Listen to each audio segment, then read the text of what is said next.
School districts are facing a new challenge. Though we live in the Midwest, some districts are starting to take on a more international look. In Rock Island, a growing number of immigrant and refugee students is trying to welcome new Americans while also expanding the knowledge of students who lived here their whole lives. Today in the School Zone, News 8's Lauren Simone reports on a classroom that's using hard work, determination, and an international dialogue to make sure every student gets the same opportunities. The world map you see hanging in most classrooms means something a little different in Miss Morley's class. If you've never heard it before, okay, I got a lot of thumbs down on that one. It represents the diverse backgrounds of her students, learning English as a second language. Your teacher's going to help you to know. Rock Island schools are seeing more international students thanks to the district's partnership with a group called World Relief. For many years, Spanish was the main second language that was spoken by our students, but I would say only in the past 10 years or so, we have received, through World Relief, we have received a lot of different refugee families from all over the world. The students in her class now, Ken, what do you think receive means? Are mostly from Burma and Thailand. This is their second year of school in Rock Island. You're thinking, very good, you're thinking of the word receipt. And they're finding out that learning new English words can be tricky. That little piece of paper is his receipt.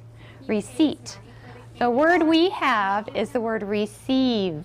Things like that happen every day. That's a perfect example of, imagine them in the classroom and they're listening to what the teacher's saying, and maybe they're understanding a completely different thing than what's actually being said. It's a tree of nations, and it represents our different languages. In the last decade, the Rock Island School District has gone from serving 87 students learning the English language to more than 7 times that number. It's difficult at times. There were 636 students, representing 40 other countries, at the end of last school year. Inside of the bulbs here, you'll see a flag that represents the different nations. So this is Zimbabwe. The district says there are challenges. For one thing, it's tough to find a translator for each language spoken in school and at home. Receive. That language barrier is there, and if you don't share the same language, it's hard to get the information across to the parents. Water. But it's more than the international students who are learning in these schools. And a lot of your kids come from those places that a lot of our native English speakers only read about.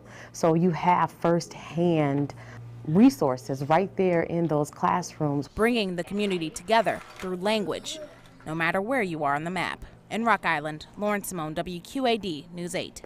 The Rock Island's English language program also provides translators to help students in subjects like math as well. Still ahead at 5.